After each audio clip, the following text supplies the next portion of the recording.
In many of the college classes that rely a lot on writing, you may hear your instructors refer to something that's known as the research question, which can be kind of vague and frustrating if it's not explained very well. What is it? Why do I need it? And where do I get one? This video is going to tackle all of these questions, but first, let's break down the definition of research question. It's a clear, focused, concise, complex, and arguable question around which you center your research. Or it's just a thing that's meant to frustrate and confuse students throughout college writing. But hopefully after this video, research questions will be a little less confusing and frustrating. So why do I need a research question? Well, a research question helps you keep your research focused and on track.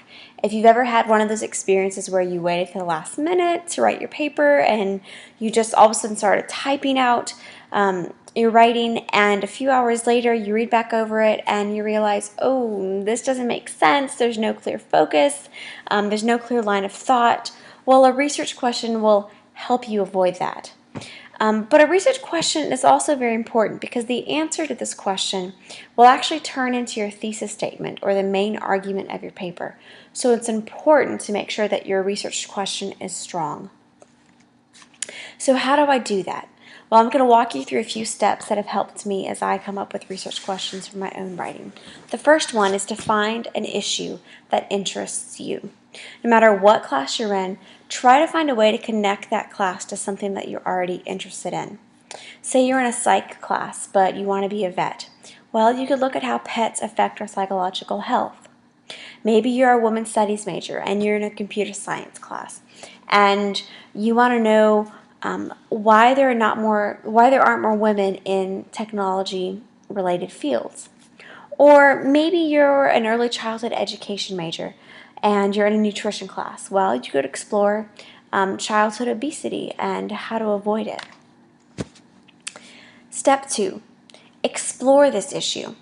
Just do a quick Google search. For the purpose of this video, I'm actually going to look at women and I'm going to look at the issue of women and how few of them are actually in computer-related fields. This is an issue that I'm really interested in. So if I do a quick search on Google with these terms, I come across as my first hit a Wikipedia article, which I can't use to cite in my paper as a credible source, but it is a great place to start for ideas. And in this article, I found this really interesting quote that tells me that even though teenage girls are using computers at the same rate as teenage guys, they're still much less likely to consider a degree in a technology-related field. Well, I want to know why that is. So I start asking questions about it. I start asking, well, is it important for women to pursue computer-related jobs, and why? Why are there so few girls with computer-related degrees? How can we encourage girls to be more involved in computer technology? And who else cares about this issue? Why is it important? Step 4, start refining and focusing my question.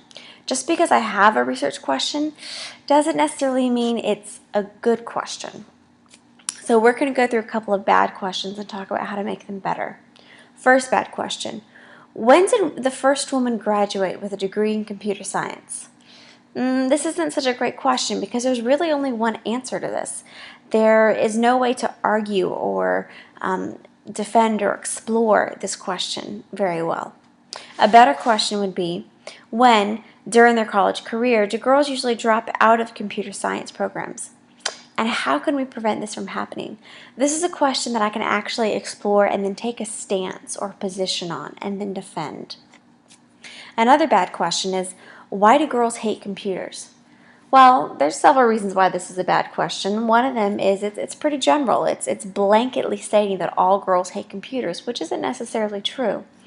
There's also really no way to explore or actually defend a feeling.